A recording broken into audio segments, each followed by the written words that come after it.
Calvary kids, I hope that you've had a great week and that last week you enjoyed celebrating Christmas in June. Well, this week we're going to continue looking at the life of Jesus in the Gospels. So if you remember last week, we talked about Jesus' birth, which is the Christmas story. We learned how Mary and Joseph had to go to Bethlehem to be registered for the census, and that while they were there, the time came for the baby to be born, but there was nowhere there for them to stay. So they ended up staying with the animals. And even more than that, Jesus ends up being placed in the place where the animals would eat from, being wrapped in cloth. So Jesus came humbly and in a way that was kind of unusual for a king to come. And also, the first people to come see Jesus were shepherds, not kings, not important religious leaders, but just some simple shepherds. Well, this week we're going to see Jesus be dedicated. So, as a family, pause and turn to Luke 2.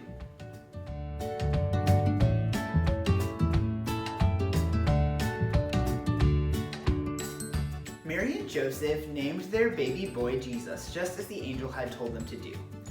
Now, when Jesus was just a few weeks old, they took him to the temple in Jerusalem to be dedicated. There was a law in the Old Testament that said that babies had to be dedicated at the temple, and there also had to be a sacrifice offered. So pause and as a family, see if you can figure out what it was that Mary and Joseph offered as a sacrifice. And if you need help finding that, it's in verse 24.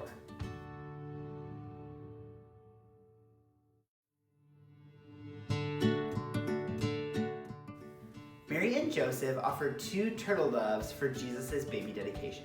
Normally, an unblemished lamb and a turtle dove is what would be sacrificed. But lambs were quite a bit more expensive than turtle doves.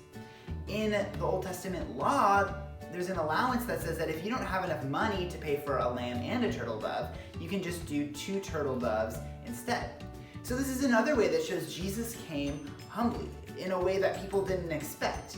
Not only was he born among animals, placed in the spot where they ate from, but his family also just didn't have a lot of money. Now there was also a man in the temple named Simeon. And Simeon was a man who loved God and really believed God's promise that he would send a Messiah to save his people from their sins. And God made Simeon a very special promise. So pause and as a family, see if you can find where it says what promise God made to Simeon. And if you need help finding this, it's in verse 26.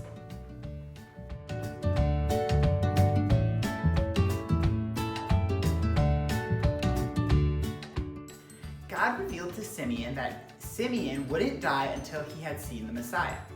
So when Simeon saw Mary, Joseph, and Jesus enter the temple, he took baby Jesus in his arms and praised God, recognizing that Jesus is the Messiah. And he also told Mary and Joseph that some people would love Jesus while others would hate him. And he also mentioned that some things would happen to Jesus that would likely make Mary sad. Now there was also a woman who was in the temple who was a widow, and her name was Anna.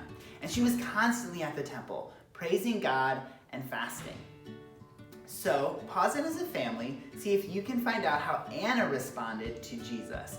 And to find the answer to that, check verse 38.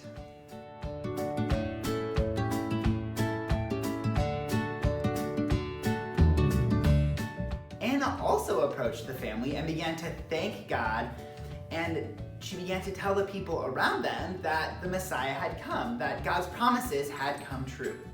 And after all of this happens, after Jesus' dedication is finished, Joseph, Mary, and Jesus go back home to Nazareth. And there Jesus begins to grow up. He not only begins to grow physically, older and stronger, but he also begins to grow in his understanding and knowledge of God. And Jesus was very wise. So what does this have to do with us? Well, first of all, we still have baby dedications at the church today.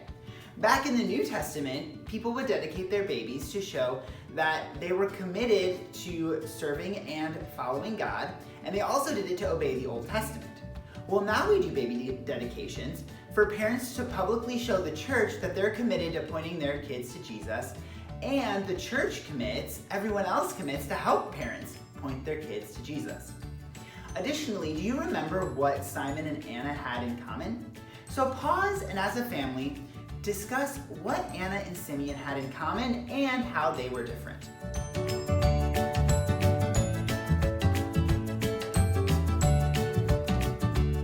While Anna and Simeon were different in some ways, they had a lot in common.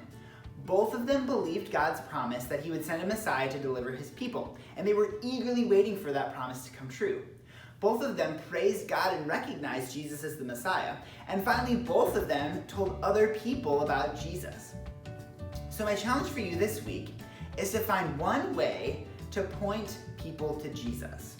And that could maybe be doing something helpful for your family member or for a friend. That could be writing a friend a card of encouragement, letting them know that you're praying for them, or it could be any number of things. But I encourage you to pray and see if God will tell you a way that you can be used to point someone to Jesus. So that's all I have for you this week, Calvary Kids, and until next time, see ya.